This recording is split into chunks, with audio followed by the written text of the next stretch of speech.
Have you ever wondered whatever happened to your favorite childhood star when they've grown up, where they've gone, what they've done, what they're doing now? Well, I'm your host as always, K-Mac Time, and today we're going to take a look back at some of your favorite Nickelodeon's childhood stars and see what they are up to now. Starting off our list is Larissa Olynyk from The Secret Life of Alex Mack. In the 1990s, you couldn't watch a TV show or see a movie without seeing her face. She was Alex Mack. She was in The Babysitter's Club. She was Bianca in 10 Things I Hate About You. But after that, her 90s fame has cooled off a bit, and more recently, you can see her as Mr. Fitt's ex-girlfriend on Pretty Little Liars. Next is Lori Beth Denberg from All of That. Now, she is one of the most memorable characters from the show, yet she left fairly early on due to her age. She was a little bit older than most of the cast members at 21. She had a recurring role as Lydia on the Steve Harvey Show, but then again didn't pop up on TV until 2012 in an episode of Workaholics when she played herself. Nowadays, she can apparently officiate your wedding as she is an ordinated minister.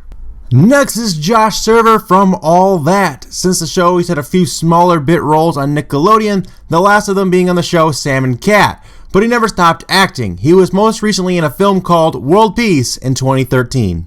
Next is Kenan Thompson from All That and Kenan Kel. Now, back in the day, he was half of the insanely popular duo Kenan and Kel. It seemed like everywhere you looked, these two were together. They were in shows such as All That. They even had their own movie, The Good Burger Movie. And of course, the Kenan and Kel show itself. Now, Thompson is one of the longest standing members of the sketch comedy show Saturday Night Live. Next is Danny Tamborelli from The Adventures of Pete and All That. He was the unofficial poster child for Nickelodeon in the mid-1990s, starring in more of their memorable shows.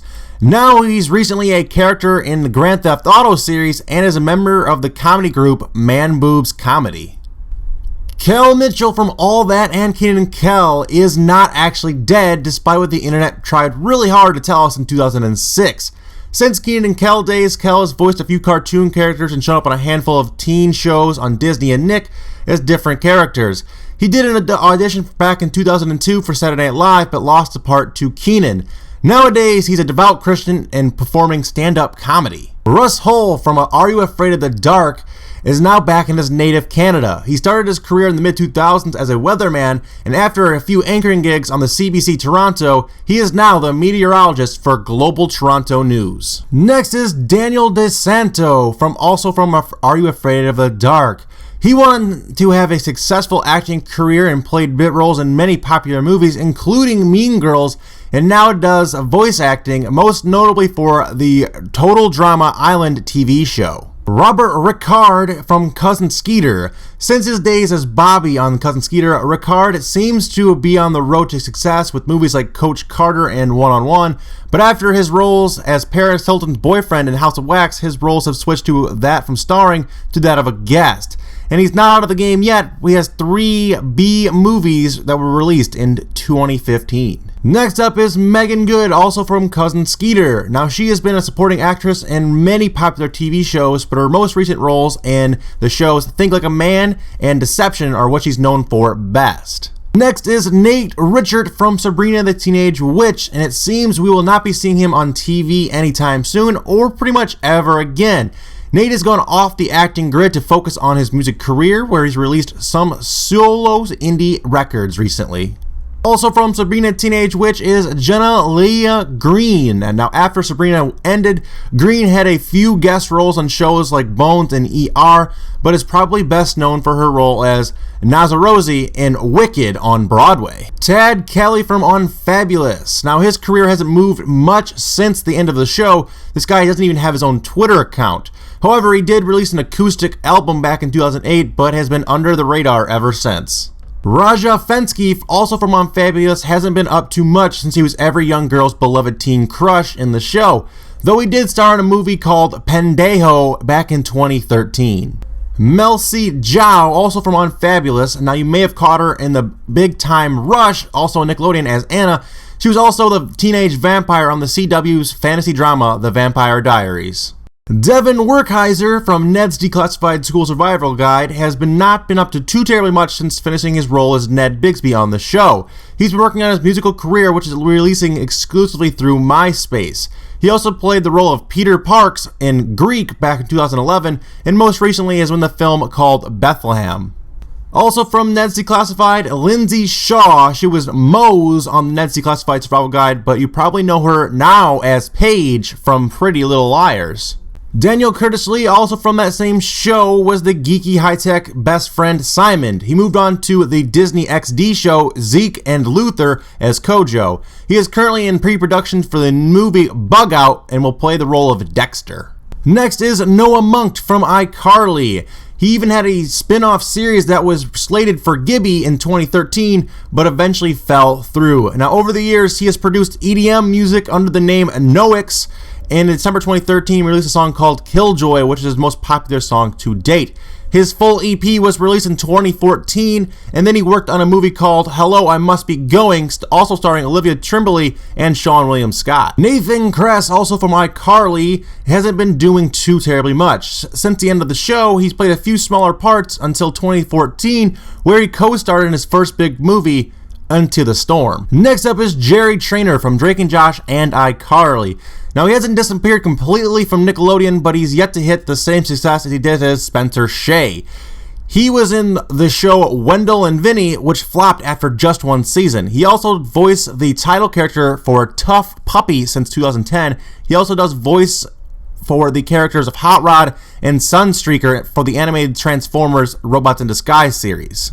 Sean Flynn from Zoe's 101, and since his role as Chase, Flynn has not found much footing in the ways of acting. He has had several very small roles, such as student number 2 in The Conjuring back in 2013, though he did appear in an episode of Devious Maids in 2014 as well. Another star from Zoe's 101, Matthew Underwood, didn't go on to do many big acting gigs after the show ended. Instead, he starred as himself in a reality horror night show in 2009. But to make all these Zoe 101 fans happy, he did direct Jamie Lynn Spears' music video for How Could I Want More back in 2013. He's also the cousin of country music star Carrie Underwood. Continuing on with Zoe 101 stars, Erin Sanders is now really hot, in case you're wondering. After her time on Zoe 101, she moved on to Big Time Rush until 2013. Then she also has starred in a Guilty at 17, which is a Lifetime movie back in 2015. Christopher Macy, also of Zoe 101, is set to appear in the TV show Kenichi Warriors, slated for 2018, with various other Nick and Disney stars like Drake Bell and his little brother Kyle Macy. He's also said to be good friends with former Disney child star Miley Cyrus. Josh Peck from The Amanda Show and later his own show with Drake and Josh. Since then, he was in the movie Red Dawn in 2012, and he's the voice of Eddie in all of the Ice Age films. He's also appeared in the test pilot for the show Rebels, which was one of the several test shows for Amazon Instant Video. Also from Drake and Josh and iCarly, Miranda Cosgrove. Now, she really hasn't left anyone's radar since iCarly ended back in 2012, but she's also not had a live action or TV or movie role that's been that popular since. However, she is the voice of Margot in both Despicable Me films, and she's also released several studio albums. Drake Bell, also from The Amanda Show and Drake and Josh. Now, he is still working on his music career and most recently released his album Ready, Steady, Go back in 2014. He is also the voice of Peter Parker in the animated series The Ultimate Spider-Man and the video games. His most recent role is the voice of Arlo in the upcoming Arlo the Pig movie that is slated to release in 2016. And finally, Amanda Bynes. From All That and later her own show, The Amanda Show. From 2002 to 2006, she starred in the sitcom What I Like About You, which was on the WB. She's also starred in several films, including What a Girl Wants, She's the Man, Hairspray, Sydney White, and Easy A. However, Bynes announced that she was retiring from acting back in 2012. She has since become one of the most entertaining people to follow on Twitter with their Throwback Thursdays to the cast of the original Amanda Show, to the telling stories about them doing drugs and having sex, all kinds of crazy stuff. Must follow her on Twitter for all that kind of crazy stuff. Anyway, I hope you guys enjoyed the video. If you guys did, make sure to hit that like button and subscribe for more videos like this in your sub box. Let me know who is your favorite Nickelodeon star growing up. Mine was Josh from Drake and Josh. I loved that show growing up. Also, make sure you guys check out my other Then versus Now videos. I did one on Cartoon Network shows and superhero movies, so make sure you guys hit those. Links will be in the description and on the end slate. Until next time, guys, remember it's always K-Mac time somewhere. Take it easy, and peace out.